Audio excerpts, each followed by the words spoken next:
The DARLEY ARABIAN, 1600 metres on the Poly, all of BOWIE, WILLOW Express and INDLAMU, the one-eyed wonder, are your representatives, Sean? Yes, all doing well. Very competitive race. Willow Express is one on the surface. He should enjoy it. Drawn a little deep, but he can finish his race off really well. And INDLAMU, good draw, has run well on the Poly, same race last year. And I think BOWIE will take to it. All three are in good order. It is a tough race. Right, on to Kamazi Stakes, where you've got Without Equal and Magic Tattoo. Magic Tattoo, his last run, I think you could forgive him for it, even though he wasn't beaten a long way. He did give a bit of weight to the horses that ran in front of him, and he was made quite a bit of use of to get around from a deep draw. I think maybe if they give him a chance, he will finish off the race better, and he shouldn't be far off. Without Equal is a maiden winner, but he's got a good draw, and he has run to some good horses before breaking his maiden. And I do feel that he'll be on top of them. So in other words, he's definitely more than a one-time winner. You're expecting him to go and win a good few races? Yes, he will go on. But what gives me a little bit of confidence is I think he's wanting the bend, and obviously there's normally good pace in these 1200s, and with a good draw he'd be able to finish it off well. No secret of the fact that Glenn Cotson's got his 2-year-olds firing on all cylinders, but you've got Rock the Fox, Time for Orchids. Yes, hopefully we can keep Glenn honest in the race. Time for Orchids doing really well, got a good draw, ran a crack off a poor draw last time, so I'm hoping she'll be right there. And Rock the Fox, maiden winner, but she was impressive in her last victory. I think she's obviously very comfortable over the mile. And if the race pans out for her, I think she'll be thereabouts. But a nice coupling, and Time for Orchids has come on a little bit, so we're hoping for a good run. Sean, Golden Prospect wasn't able to capitalise on his good draw over 1400 at Gravel. Looking at his pedigree, there's every reason to believe that a mile will be even better for him, and he was doing his best work at the finish. 100%, Andrew. In fact, if you looked at the race, you would have thought at the 400 he would run stone last. But he finished off really, really well. Obviously, the extra furlong is in his favour. As you alluded to, the draw shouldn't be of consequence, as he does lack early gate speed. He's a little immature still. He needs to learn what it's all about. But I think if the race pans out well, he'll be finishing strongly, and he's got an outside chance.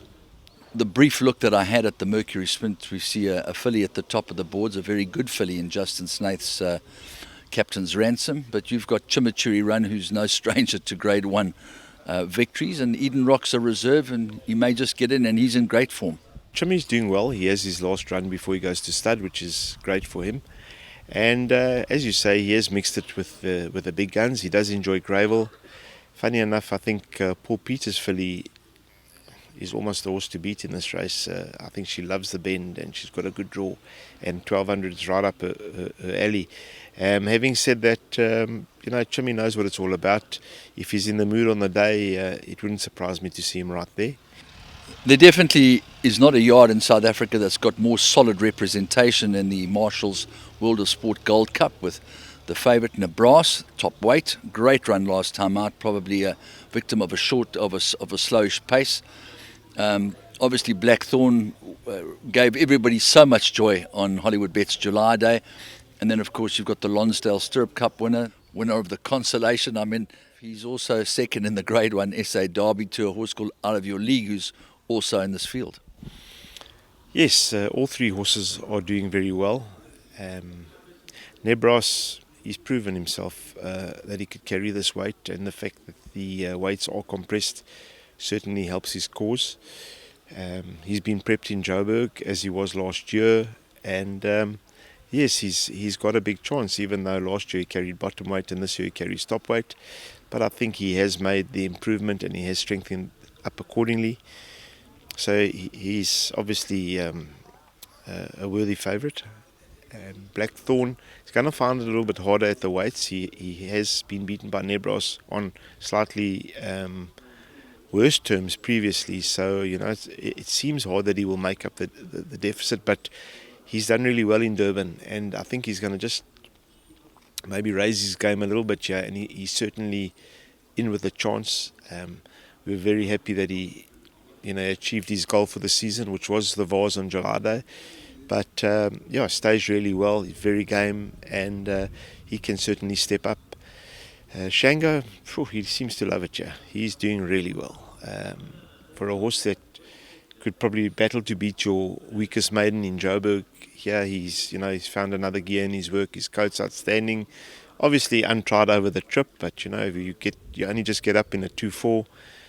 There's every chance that you could get a 2 miles at Gravel, which is not the toughest course in the country. So I'm very happy with Shango, and he's not out of it. Victoria Page finds herself in the deep end, although we know that she's a highly talented filly on her day.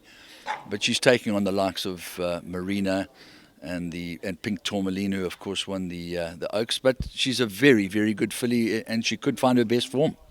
Andrew, she is temperamental, and we haven't really recaptured her form that she showed as a 3-year-old running summer pudding to a half a length or a quarter of a length, whatever it may be. She is a tricky customer, and obviously she goes to stud, and we're trying desperately to get that Bull Black type. But you know what, she is a filly that could surprise you on the day. It is a big ask for her, but she's in good order, and we're hoping for a decent run. So if you had to be giving a CNN cameraman a 30-seconder, what would the S Tarry firepower really consist of if you had to pick 3 horses for the day? It's quite hard, but I'll pick 3 races for the day. In the Group 1 mile for fillies, the 1200 Group 2 for fillies, and the Gold Cup.